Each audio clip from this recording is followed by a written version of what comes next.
Let's go back to 1975. What's going through your mind as you know you're going to be running this first ever softball program in Utah? I was a very young coach, learning myself, but I was excited because I wanted to try to coach on the college level. Head coach softball, head coach volleyball, and assistant coach basketball, getting TA pay for each one of those sports. So most of your team was playing another sport, whether it was volleyball or basketball or something.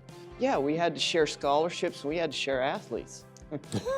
Some of the athletes who were here already, they played 3 sports, 2 sports. Lynette Smith. Sports were volleyball, basketball, and softball from 1973 to 1977. Sonny Adams, 73 to 77 originally, and then I had an extra year. I was lucky I had a scholarship that it was actually basketball, softball. Becky Anderson. There's croquet, and then there's softball, and it was 4 years. Volleyball was my best skill. Softball, you just picked it up as you played. What was the biggest challenge in that first year with that first team? So the biggest challenge was how do you give to some but not to others? They bought everything except maybe the catcher's gear, You know, we did have uniforms, but we paid for everything else. the bats and the balls. They bought their own gloves, mitts, shoes, everything. We had uniforms, and they looked good, but I remember it seemed so organized. I was not aware of anything we didn't have. It was just exciting what we did have. When I first came up, I didn't even know there were sports at the U. My freshman year, it was fun, but it wasn't easy. It was hard. We worked hard. More than anything, it was fun. You know, we loved it. We wanted to play. We maintained the field. If it rained or whatever, we were all out there raking whatever, and even away games. And we just had, I think we had the field house. Dirt and broken windows. We'd pop those windows out all the time. The transportation was totally different. It was just the most exciting thing in my life at that time, I have to tell you honestly. The travel was hard, but it was fun. The camaraderie, I loved to drive, so I was lucky. I was usually a captain, so they let me drive the station wagon. Sonny Adams' car filled up so fast. And Norma had to always reel me in because I wanted to put the pedal to the metal. I remember we went to Arizona. I think we drove there, and it was raining and kind of cold, and they wanted to call the game, and we're like, this is fine. We can fix this, just rake it a little bit. They canceled on us. We had to go all the way back home without playing. To be nationally ranked at times, we had a small squad, really only one pitcher. We were successful enough that we got to go to the World Series in Omaha.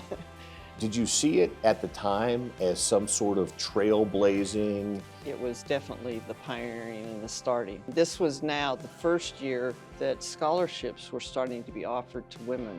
I didn't even know where it was heading. We just liked to play. A lot of people worked and went to school at the same time, so. No, we didn't get it. I didn't get it. We knew we were the first group to go to the World Series.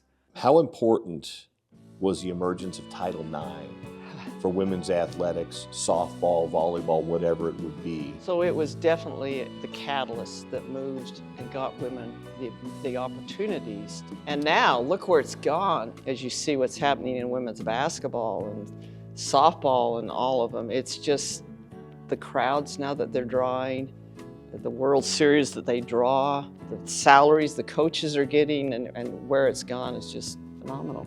I don't think any of that would have happened for me had we not had Title IX to help move things forward for women's sports. I don't think it would be anywhere without Title IX. Just without Title IX, I don't think women's sports would be where it is. You know what, I'm so thrilled for them to look at the progress that's been done. 50 years is a long time, and yet not that long in comparison. So again, I'm just really, really grateful. My roots here at the U. I never imagined when I stepped on this campus 50 whatever years ago that my life would be so impacted by what women's sports at the U were becoming. But it's just a wonderful thing, and I'm so grateful for the role it played in shaping my life.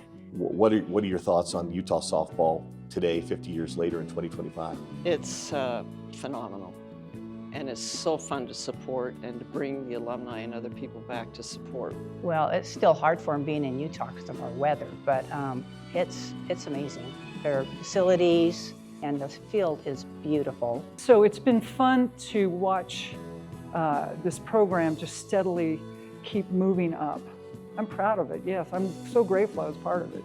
To watch the games and the media and the support and the stadium and the facilities, these are incredible athletes. Feel so proud to stand in their shadows and know all those that came before, you know, and the experiences that we had to help, you know, open doors. I'm in awe of them. I'm jealous. I'm proud of them.